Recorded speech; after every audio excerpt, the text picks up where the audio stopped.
Carl J. Cox here. We're doing $4 million strategies. We are here today with CEO Robert L. Nelson of Just Mystic Apparel. Robert, tell us on how great tactics, tips on creating a great, strong brand. Yeah, certainly. And thanks, Carl, for having me. I know we have just a short amount of time here.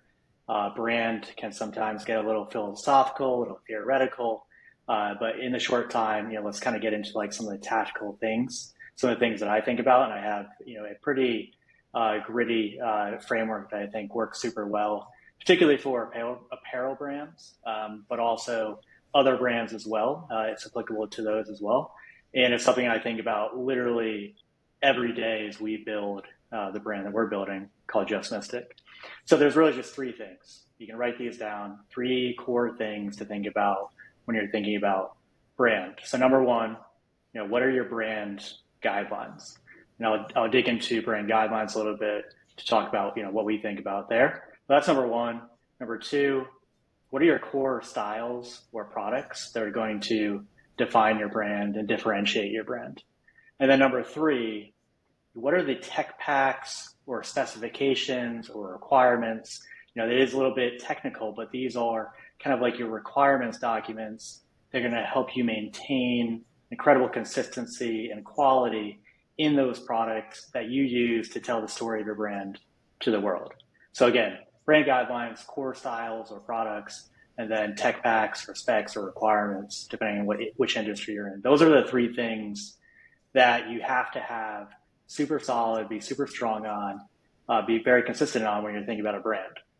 So I'll just give a little more, a little click down into each of those components again. So brand guidelines, it can be very simple, but it takes a lot of time, a lot of thoughtfulness. But essentially, you're answering the question: how does your brand look and feel?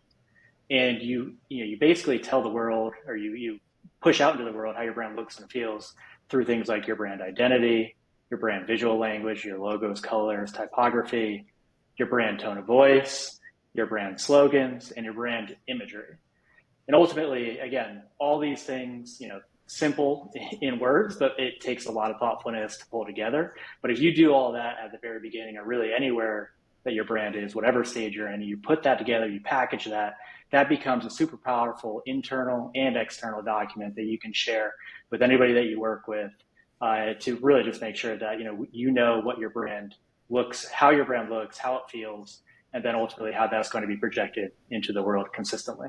So that's number one. That's brand guidelines. That's the click down. Two, your core styles or products. This is really about what is your product portfolio, what's in it, is it super disciplined, is it concise, and of course, super important, how is it differentiated? And if it's super differentiated, your core styles, your core products, that's going to tell your brand story. And then lastly, again, that third piece, what are your tech packs or your specifications or requirement documents? Essentially, you're asking the question, how are you maintaining consistency of your product and branding and everything you create? And you do that through these technical documents. In apparel, we call them tech packs. And that's what we send to factories to produce great garments at a high quality over and over again, very consistently. So those are the three components to creating an incredible brand guidelines, core style of the products, or tech packs. Robert, thank you so much for bringing it home with the three key areas there on how to create a strong brand. Thank you so much. You're welcome. Thanks for having me.